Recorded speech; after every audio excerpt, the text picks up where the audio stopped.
Hello friends, जय हिंद। स्वागत आपका आपके अपने चलो होम ट्यूशन पे। दोस्तों, बहुत सारे साथी हरियाणा सीईटी ग्रुप डी की वेटिंग लिस्ट का इंतजार कर रहे हैं और ये जानना चाहते हैं कि कब तक ये वेटिंग लिस्ट आएगी, कितने पदों पर आएगी और क्या कट ऑफ में कोई प्रभाव पड़ेगा, कट ऑफ कम भी होगी कि नहीं होगी। तो आज की इस वीडियो में सारे डाउट आपके क्लियर हो जाएंगे। कब तक वेटिंग लिस्ट आएगी, क्या कट ऑफ कम होगी कि नहीं होगी, और कट ऑफ अगर कम नहीं होगी तो उसके पीछे कारण क्या है, सारी चीजें यहाँ पे डिस्कस करने वाले हैं। तो वीडियो को ध्यान से पूरा देखिए।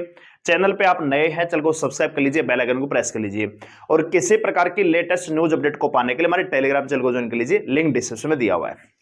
तो वीडियो पे आगे बढ़ने से पहले एक छोटी सी अपडेट आपको देना चाहेंगे। अगर आपके घर में, आपके रिलेटिव में कोई बच्चा है जो 9वीं क्लास में भी फिलहाल पढ़ रहा है, तो अगले साल वो 10वीं क्लास में हो जाएगा।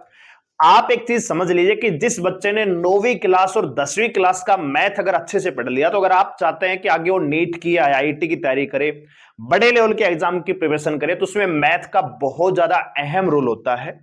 आप जब ऑफलाइन ट्यूशन करवाते हैं तो फीस भी ज्यादा रहती है। ट्यूशन फीस के अलावा बच्चे का आने जाने का खर्चा और जो टाइम है वो भी मैनेज नहीं हो पाता है। तो ऐसे में हम आपके लिए बिल्कुल जेन्युइन फीस में, ये जो आपको फीस दिख रही है पूरे साल की है, पूरे 12 महीने की, जब तक बच्चे का 2026 में 10वीं क्लास का पेपर नहीं होगा तब तक इतने ही रुपए में बच्चे के पास एक कोर्स रहेगा।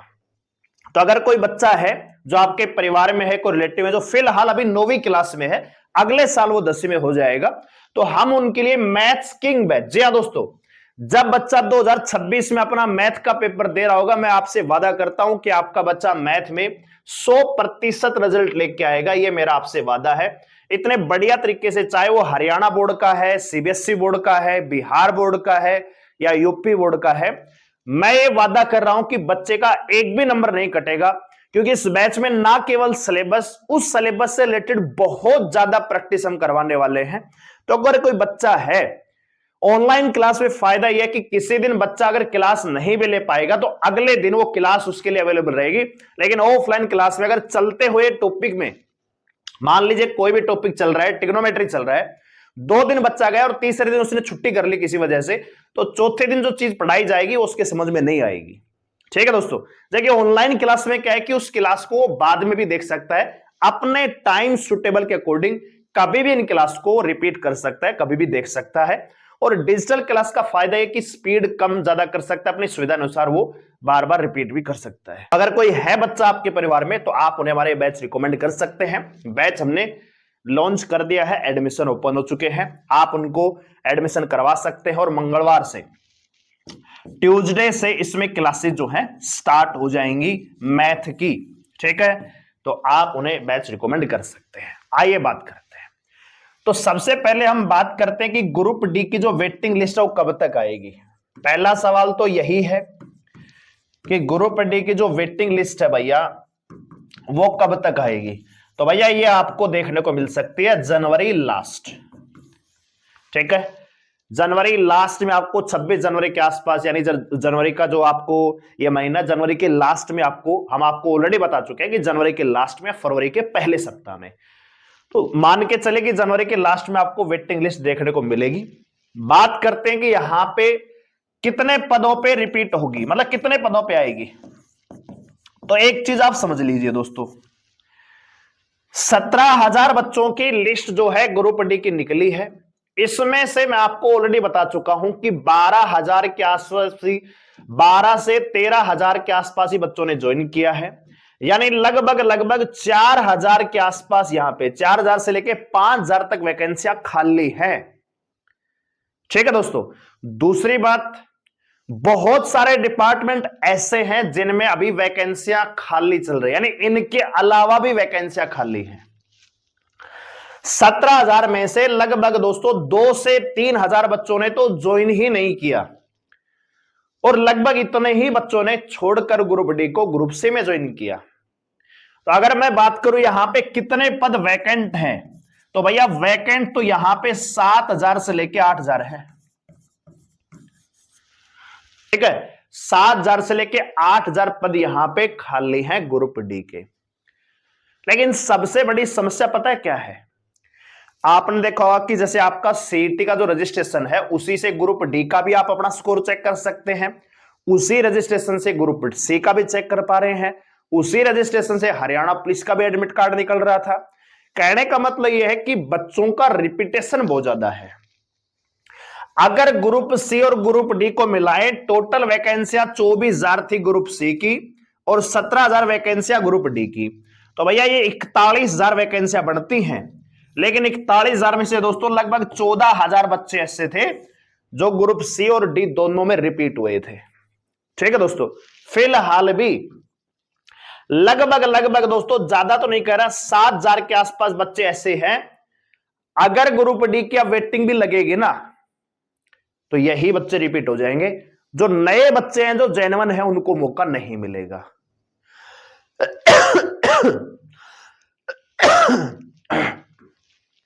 मेरी बात आप समझ पा रहे होंगे, गला थोड़ा खराब है मेरा, लेकिन आप ये चीज समझ पा रहे होंगे कि जो 14,000 बच्चे जो रिपीट हो रहे थे, इसमें लगभग 7 से 8,000 बच्चों ने तो ग्रुप सी ज्वाइन कर लिया। 7,000 के आसपास ही बच्चे वो हैं जो रिपीट होंगे। बात आ रही समझ में? मतलब अब जैसे ग्रुप डी की वेटिंग आएगी तो उसमें ऐसा भी बच्चा हो सकता है जो ऑलरेडी हरियाणा पुलिस में जॉब कर रहा होगा या ऑलरेडी वो कलरक की जॉब पर होगा और उसका वेटिंग लिस्ट में नाम आएगा। तो कहने का मतलब क्या है कि ग्रुप डी की वेटिंग तो आएगी, लेकिन उसमें भी 50% से ज्यादा बच्चे वो होंगे जो ऑलरेडी ग्रुप सी में जॉब कर रहे होंगे। तो इसकी वजह से क्या होगा, जो नया बच्चा है, जो जेन्युइन है, जो इंतजार कर रहा है केवल ग्रुप डी की वेटिंग का, उसका नंबर नहीं आएगा। तो फिर क्या होना चाहिए? कुछ बच्चे मीटिंग भी करके आए हैं, कल परसों वहां पे एचआरडी में गए थे, उन्होंने चेयरमैन साहब से मुलाकात की है, तो उसमें यही चीजें निकल के आई है। ठीक है, कि कैसे भी करके या तो इनकी उम्मीदवारी रद्द कर दो, जिसने group C group D join कर लिया उनका कैंडिडेट जो है, उम्मीदवारी जो है रद्द होनी चाहिए, उनका स्कोर निरस्त होना चाहिए। उससे क्या होगा कि बिल्कुल जो फ्रेश बच्चा है, जो केवल ग्रुप डी के लिए इंतजार कर रहा है, उसका नाम आ जाएगा। अगर ऐसा नहीं करते हैं और सीधा वो वेटिंग लगाते हैं तो भैया 50% से ज्यादा बच्चे वो होंगे जिनका ग्रुप डी की वेटिंग में नाम होगा, लेकिन वो ऑलरेडी ज्वाइन कर चुके होंगे ग्रुप सी को। तो अगर वैसा होता है, रिपीटेशन होगा, तब तो कट ऑफ मान के चलिए कि कम होगी नहीं। और अगर हां उनकी उम्मीदवारी रद्द करते हैं कि भैया वो लग चुके हैं, उनका जो कैंडिडेचर है वो रद्द कर दीजिए और नए फ्रेश तरीके से वेटिंग लगाइए, तो फिर आपकी कट ऑफ दोस्तों 4 से 5 नंबर भी कम हो सकती है। ठीक है, कट ऑफ की अगर बात करूं तो 4 से 5 नंबर का जर्नल कैटेगरी में डाउनमेंट देखने को मिल सकता है। 4 से 5 नंबर कट ऑफ डाउन जा सकती है अगर रिपीटेशन नहीं होता है। ठीक है, और पोस्ट कितनी पे आ सकती है दोस्तों? तो लगभग 5,000 के आसपास तो मान के चलिए कि ग्रुप डी की वेटिंग आएगी, और इतने पदों पे अगर रिपीटेशन नहीं होगा तो कट ऑफ भी 4 से 5 नंबर कम होगी। तो अगर ये रिपीटेशन आपको रोकना है तो अपनी आवाज को बार बार आपको उठाना पड़ेगा, बार बार अधिकारियों के संज्ञान में चीज लेके आनी पड़ेगी कि जो ग्रुप डी की वेटिंग आप लगा रहे हो उसमें कम से कम रिपीटेशन नहीं होना चाहिए, ताकि नए बच्चे को, एक बच्चा जो इंतजार कर रहा है केवल ग्रुप डी की वेटिंग का, उसका नाम आए और उसके घर में भी खुशी आए, उसको भी सरकारी नौकरी का तोहफा सरकार की तरफ से मिल सके। ठीक है भैया, तो सारे डाउट आपके क्लियर हो चुके होंगे। पहला, वेटिंग कब तक आएगी? जनवरी के लास्ट तक आएगी। कितने पदों पे आ सकती है? तो 7 से 8,000 पद अभी खाली हैं, लेकिन वेटिंग इतने पे नहीं आएगी। वेटिंग लगभग 5,000 पदों पे आएगी। कट ऑफ अगर रिपीटेशन नहीं होता है बच्चे का तो 4 से 5 नंबर कम होगी, और अगर रिपीटेशन होता है तो मुश्किल से 1 या 1.5 नंबर मान के चलना, इतनी ही कट ऑफ कम होगी। ठीक है, तो सारा ध्यान आपका इस पे होना चाहिए कि रिपीटेशन नहीं होना चाहिए। इसके लिए आप बार बार लेटर लिख सकते हैं, ट्विटर कैंपेन लगा सकते हैं, या जाके आप मिल भी सकते हैं चेयरमैन साहब से। वो करेंगे तो सारी चीजें साफ तरीके से हो सकती है। ठीक है, तो ये आप एफर्ट जो है आपके रहेंगे कि किस प्रकार से आप आगे डील करते हैं।